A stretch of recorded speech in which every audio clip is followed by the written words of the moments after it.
Will the House come to order? Mr. Clerk? Aloha and good afternoon. Today's invocation will be delivered by Representative Jackson D. Sayama. Will the members who wish to participate please rise? Please be seated. So I want to do something a little fun today. I usually make a speech with this kind of stuff, but I don't see too many people in the gallery, so I'm going to be a little bit more fun. So for those who know me, and maybe some of you have been there before, I've been training at a Zen dojo in Kalihi called Chozenji since I was born. I've practiced martial arts, kendo, hojo, archery, tea ceremony, ceramics. And out of all these things we do, we really emphasize kiai first. Kiai, for those who are not familiar with martial arts, this yelling exercise that we do. And we do that, of course, to show our intent to bring out the energy, but also to bring up our spirits. And as we are rounding out session, I want to bring up everyone's spirits by doing a kiai. So I'm going to go ahead and do that real quick.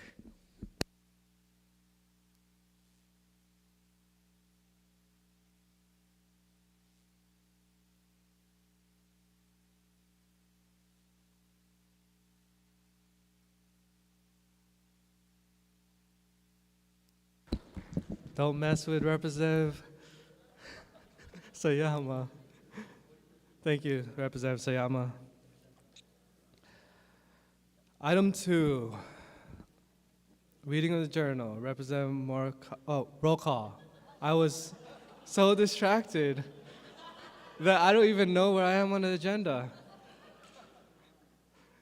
Item 1, members, roll call. Mr. Clerk, please call the roll. Mr. Ayu, Mr. Alcos, Ms. Amato, Ms. Bellotti, Mr. Chun, Ms. Cochran, Mr. Evslin, Mr. Ganadin, Mr. Garcia, Mr. Garrett, Mr. Gates, Mr. Hashem, Mr. Hashimoto,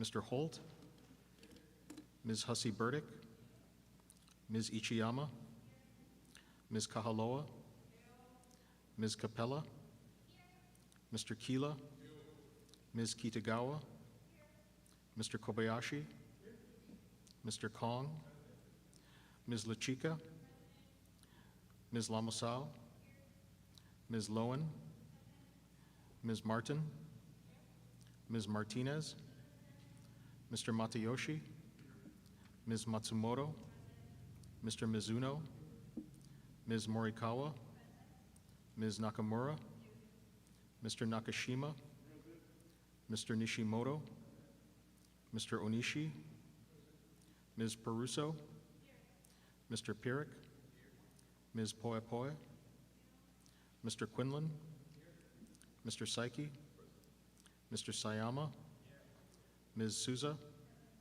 Mr. Takayama, Ms. Takenouchi, Mr. Tam, Mr. Tarnas, Mr. Todd, Mr. Ward, Mr. Woodson, Mr. Yamashita, Mr. Speaker.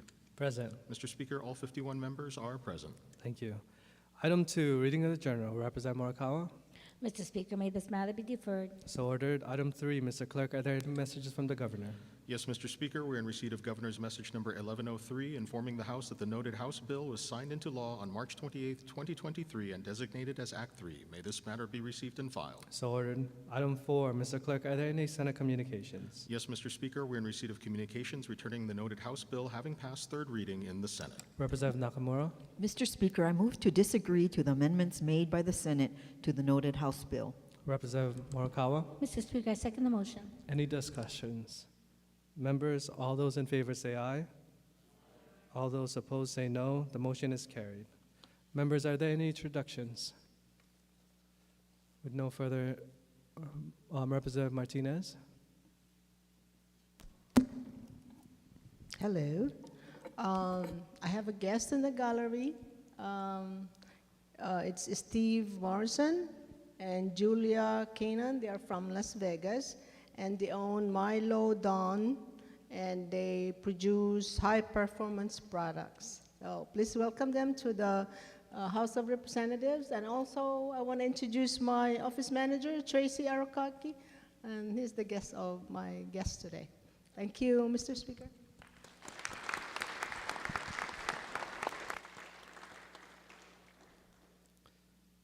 With no further introductions, we're going to move on to item 5, reports of standing committees. Representative Nakamura. Mr. Speaker, I move to adopt Standing Committee Reports numbers 1611 through 1635 as listed on pages 1 through 7, and that the accompanying Senate bills, as may be amended, pass second reading and be placed on the calendar for third reading. Representative Morikawa. Mr. Speaker, I second the motion. Any discussion on SANCOM Report 1611? Representative Amato. Thank you, Mr. Speaker. I rise with reservations. This bill may cause underreporting of the autism spectrum disorder, which is already underdiagnosed. Underreporting may also affect accessing future federal funds from the pending bipartisan FASD Respect Act. Thank you. Thank you. Next page. 1612, 1613, 1614, 1615. Representative Pierrick. No, please. So ordered. Next page. 1616, 1617. Representative Pierrick. No, please. So ordered. Proceed. I think that there is definitely good intent, and this measure would do a lot of good. At the same time, I recommend the police reform themselves or have their own rules that guide them versus us having oversight over each of the county's police departments. Representative Garcia. No vote. Thank you. So ordered. Representative Ganadin. I'm in support, Mr. Speaker. Proceed. We actually got testimony in support in the Judiciary Committee from the Honolulu Police Department. This is considered best practices around the world. Thank you. 1618. Representative Souza. No vote, please, Mr. Speaker. Proceed. I appreciate what this measure is trying to accomplish, and in my district of Kapolei, where we have lots of pedestrians exercising and walking throughout our community, this would be a welcome measure. But the goal is to make our streets safer for pedestrians and drivers alike, and this bill contravenes that effort. The measure's purpose is to allow pedestrians to act contrary to the statewide traffic code when a reasonably careful pedestrian would determine that there is no immediate danger of a collision with a moving vehicle.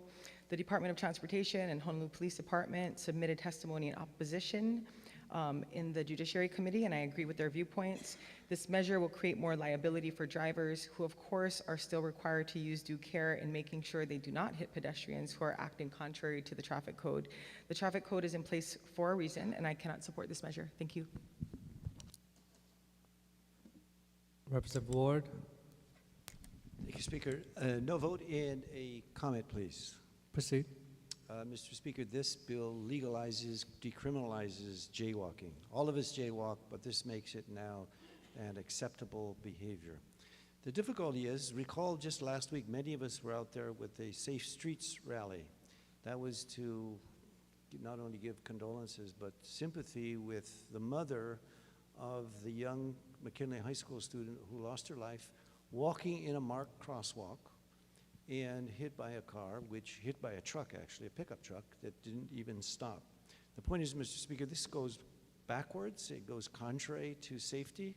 It's something that I think is now, with the right-of-way of cars and then having someone as a jaywalker, is to endanger them. And if you're in the crosswalk and they can't see you like they did on Kapilani Boulevard with the McKinley student, how are they going to see you if you're jaywalking? That is a jeopardy of our population. The City and County of Honolulu has developed a Vision Zero action plan to eliminate traffic deaths and serious injuries. At the rally, it was mentioned that 1/3 of the traffic deaths are in crosswalks and with bicycles. That is exceptionally unfortunate, because if you're not safe in a crosswalk, how can you be safe when you're jaywalking? And Mr. Speaker, there are fortunately now I think a growing subculture in the DTS in the counties as well as in the DOT of the state that rumble strips, slowing bumper, the speed bumps, et cetera, is becoming more acceptable. And I was told by one mayor that we could actually get them in our districts within 2 weeks. And if there's anything that's serious in my district, it's speeding. And Senator Lee and I will have a town hall meeting on traffic mitigation. And the members in that particular area of Hawaii Kai are very concerned because they leave Kalama Valley, go down the hill to Hawaii Kai, and there's just fear and trembling at Camilo Ike Elementary School. The point is, Mr. Speaker, if we allowed the legalization of this, we're jeopardizing and making the people less safe, of which now we are schizophrenically saying we want safe streets. At the same time, we want to let loose of everybody to run across the street as a jaywalker. That doesn't make sense. It's a bad policy, and this is a bad bill. Thank you. Representative Lowen, Thank you, Mr. Speaker, in support. proceed. I hadn't planned on saying anything on this bill. I didn't even, really wasn't on my radar. It was on the agenda. But if anyone searches the origin of the term jaywalking and looks up where that came from, the idea of jaywalking was kind of a creation of the automobile industry to criminalize pedestrians. And when there started to be more cars, there was more, interaction of pedestrians and vehicles, and that led to safety issues. And instead of putting the burden of responsibility for that on drivers, the burden was placed on pedestrians. And, there are safety concerns, clearly. We have cities and roads, entire communities completely built, half of our nation completely built around the automobile. But I would argue that hasn't led to, better outcomes on so many fronts. And I think the idea of decriminalizing jaywalking is saying, we are allowing our city streets to be a place for human beings and not just for cars. And the outcome of that in the long term is to make them safer and more pleasant and more accessible. It's healthier communities and fewer miles driven and all kinds of positive outcomes. So, there needs to be a lot more work done to improve the design of our streets to make them safe in addition to things like this. But I think being a pedestrian shouldn't be criminal. Representative Garcia, No vote. so ordered. Representative Peruso, In strong support, and I'd like the words of the representative from Kailua Kauna entered into the record as if they were my own. so ordered. Representative Matsumoto, Reservations. so ordered. Representative Capella, Strong support. Can I have the words of the representative from Kailua Kona entered into the journal as if they were my own? so ordered. Representative Alcos, No vote. so ordered. May I have the word from Hawaii Kai into my own? Thank you. Proceed, so ordered. All right, members, we're gonna, Speaker? Representative Ward, I appreciate the position, again, still in opposition. I appreciate the position of pedestrians' rights, but when there's a 3-ton vehicle that's on the other side of that particular individual, whether you weigh 100 or 200 pounds, there's no contest.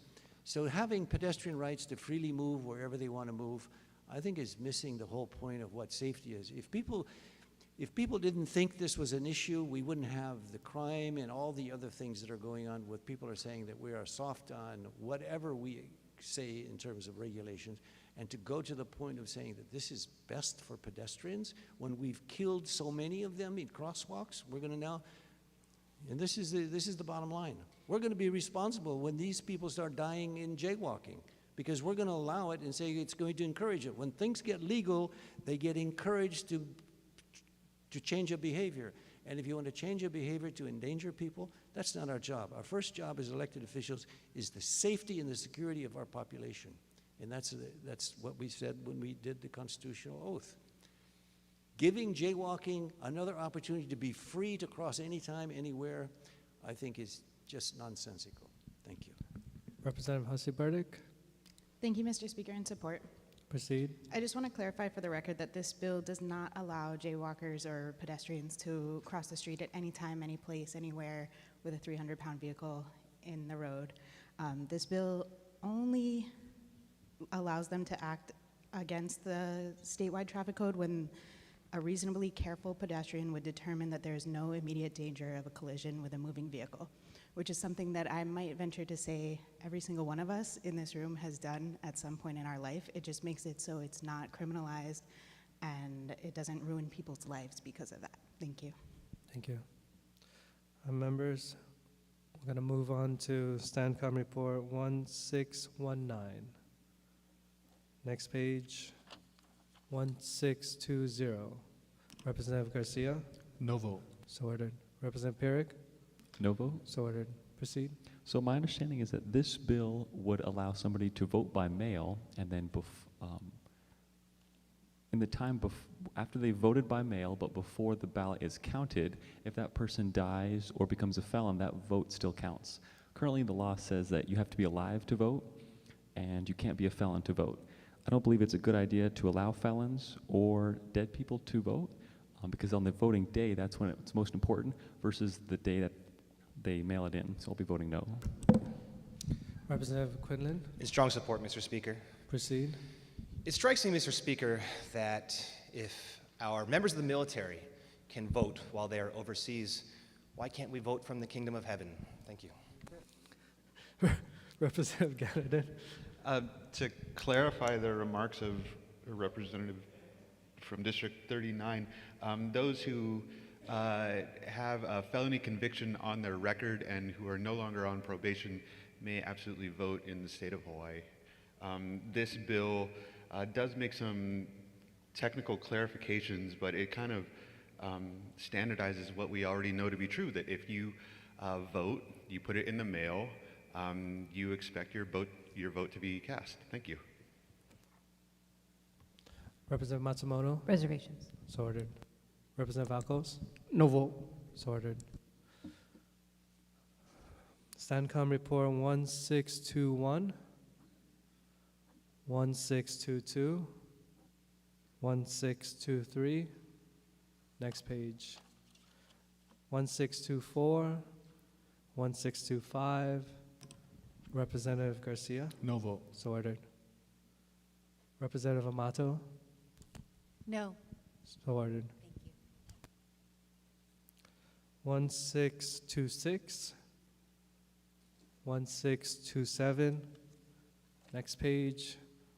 1628, 1629, 1630, 1631. Next page. 1632, 1633, 1634, and 1635. Members, I'll be calling a voice vote. All those in favor say aye. All those opposed say no. The motion is carried. Representative Nakamura? Mr. Speaker, I move to adopt Standing Committee Reports numbers. Hold on.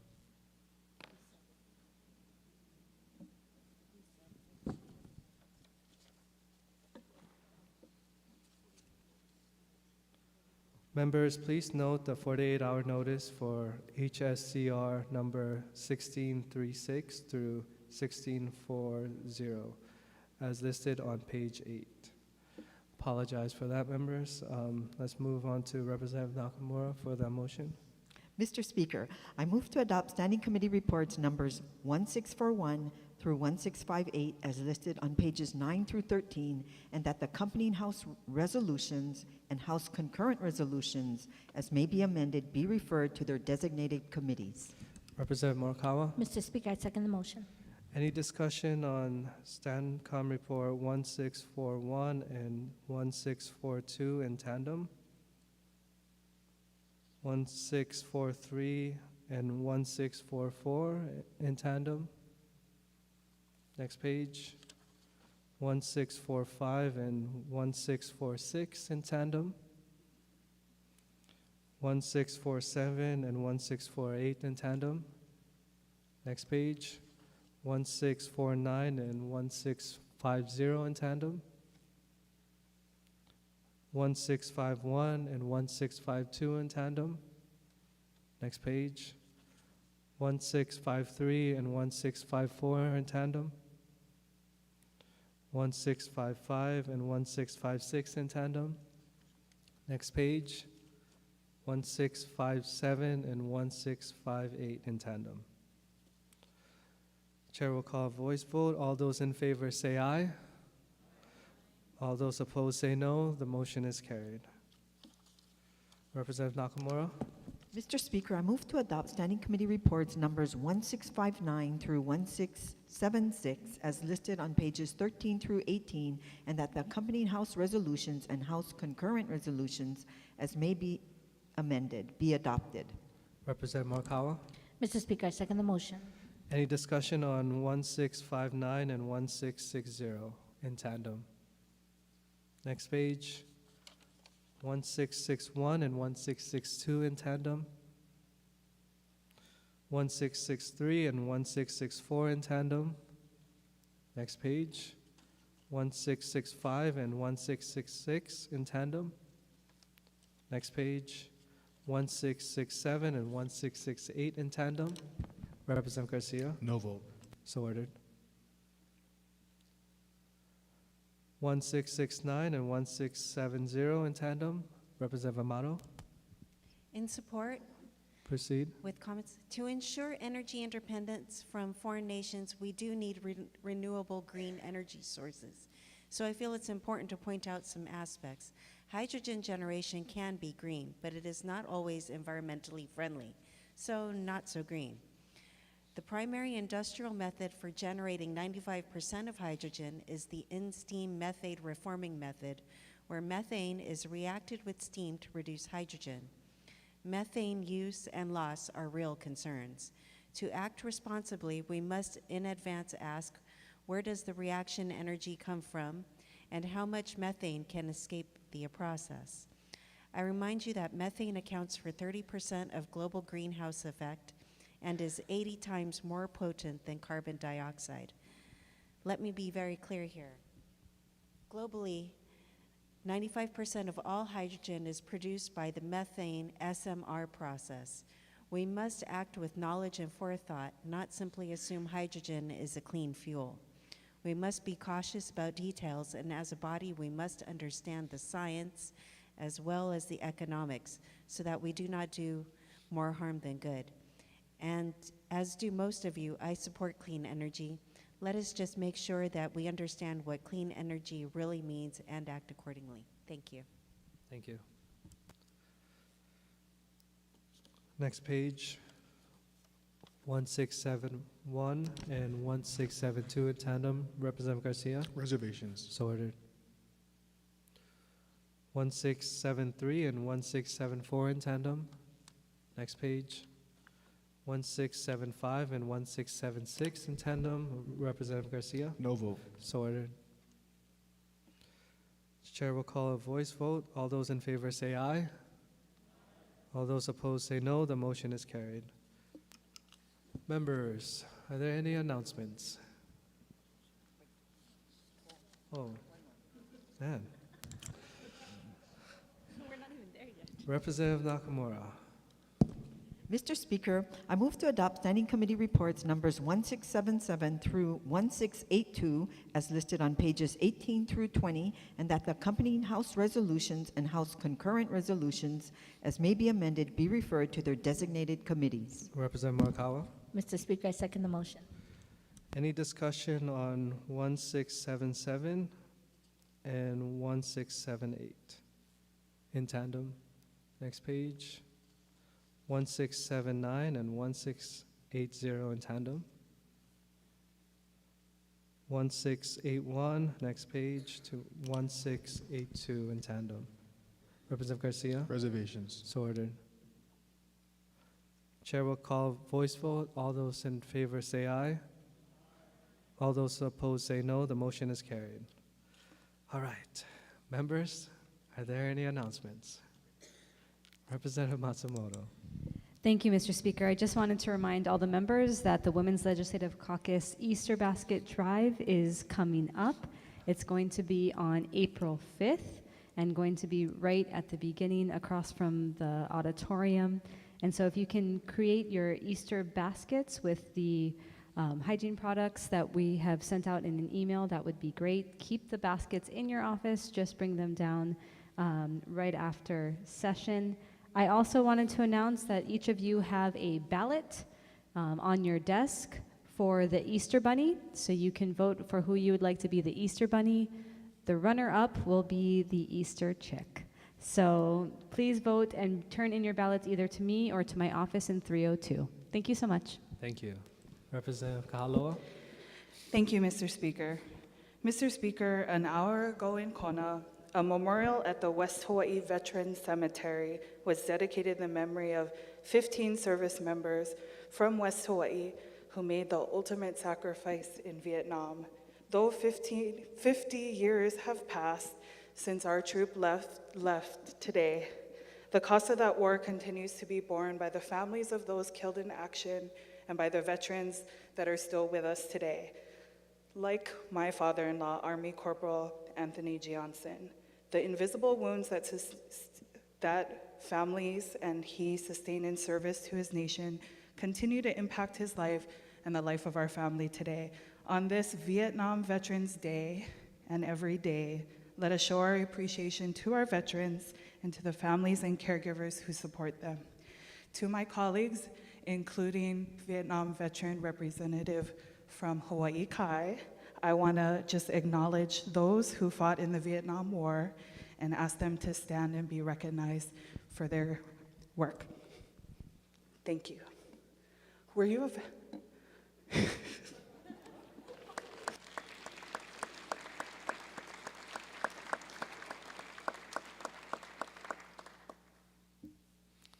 Thank you. Members, with no further announcements, Representative Morikawa. Mr. Speaker, I move that this House stand adjourned until 12 o'clock noon tomorrow. Representative Garcia. Mr. Speaker, I second the motion. All those in favor say aye. All those opposed say no. The motion is carried. The House stands adjourned until 12 noon tomorrow.